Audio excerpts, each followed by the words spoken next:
Aloha everyone, this is Dr. BethAnne KW. I am an intuition guide and I teach others on intuitive living and how to embody your intuition.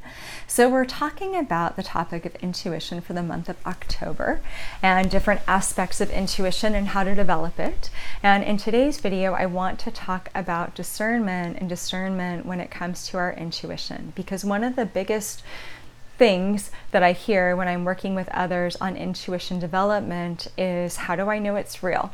How do I know I can trust it? How do I know that it's not just my imagination? How do I know it's not wishful thinking? How do I know I'm not just making it up? And I get it. Those are legitimate questions. We are natural born skeptics in some ways.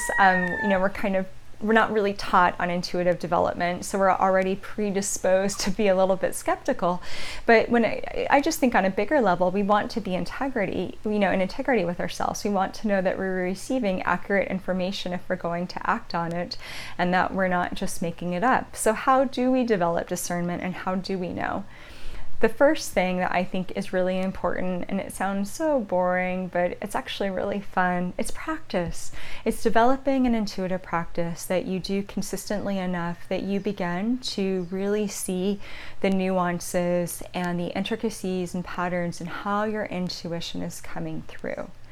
So a really good example of this is we're going to use nature, and let's use the moon, because a lot of people who love intuition love the moon. I love the moon, so much so. And as a moon gazer, what I notice is that every night I look up in the sky and I see where the moon's at. I also follow astrology and I follow the moon and where it's transiting in its orbit. But even before I started noticing, following astrology, and I just enjoyed the moon, I would look every night and I would be able to track the moon, and I would say, oh, it's growing, it's going to be full soon, and oh, it's waning now, it's going to be a crescent moon, and soon it's going to be a new moon. And you start to learn the nuances of the moon just because you're paying attention. The same goes for the sunrise and the sunset, or if we were to walk in the same part of the woods, or sit on the same park bench under the same tree on a regular basis.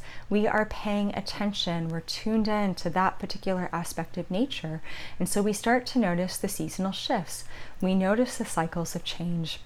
We notice the little differences. And I think our relationship with intuition is really similar to moon gazing, or watching the sunrise, or walking through that same section of woods. We have to pay attention to ourselves in order to notice our shifts and our intricacies and our cycles.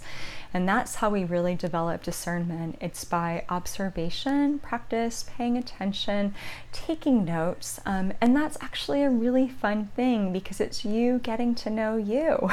And that's really exciting. That's what you're here for. You are the best thing that you can do that nobody else can do is be an expert on yourself. So why wouldn't you want to get to know you, and how your intuition is speaking to you, and how your inside world and your emotional body and your feeling center and your felt sense and the images that are coming up. And if you do intuitive writing, what you're writing, you can find so much out about you and your inner world and your who your heart is created to be just in that space. So I think that's a beautiful practice for discernment.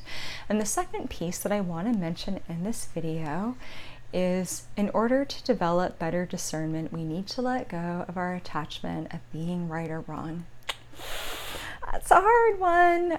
That's a really hard one, but it's true.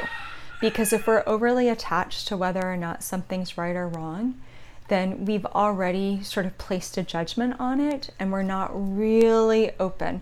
We're not really staying curious. We're not really allowing the full scope of information to come through.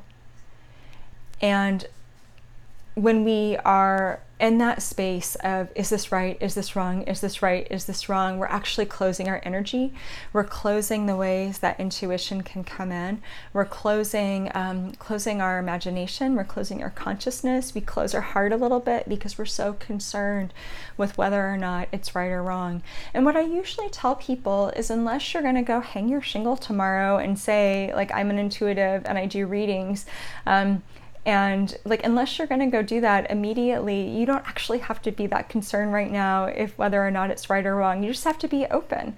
You just have to be open. You have to be willing to practice, and you have to be willing to trust yourself and to trust your intuition, and to trust that if you keep showing up for your intuition will show up for you.